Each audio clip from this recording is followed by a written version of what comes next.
हूँ मैं तो बीन बजाऊंगा, मैं तो तुझे बुलाऊंगा।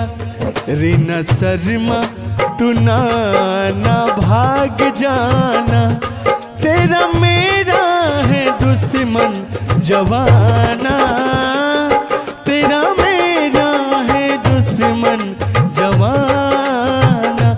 केहू दुनिया में नइखे तोहरा सिवा हो, तोहरा सिवा प्यार में नइखे राजा।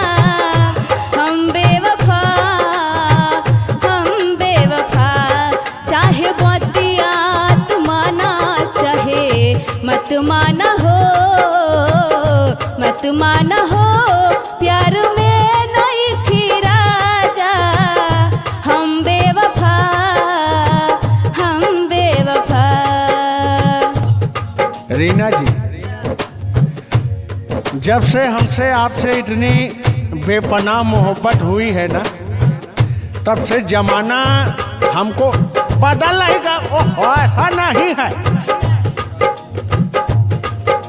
तब से हम दोनों के पीछे लोग पड़ ही गया है, हम पड़ गया है। तो मैं कहता हूँ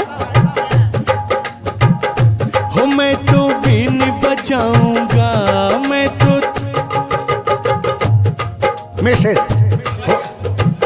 सबसे ज्यादा तो दुश्मन तुम मेरा बन के बैठे हो। राहु केतु दोनों कन्हवा पे बन के बैठ गए हो।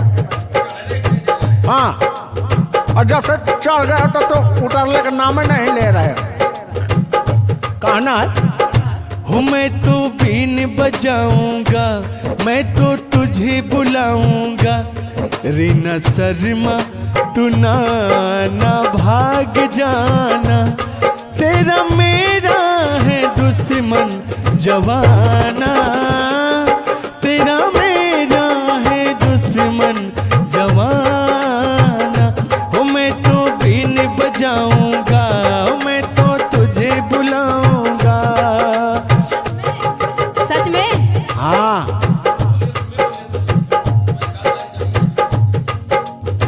नहीं गाएंगे।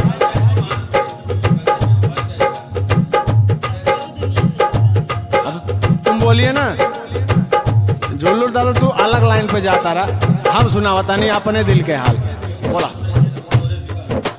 जुल्लूर दादा, तू अलग लाइन में जात बा। हाँ, तो के हम सुनावत हूँ। केहू दुनिया में नई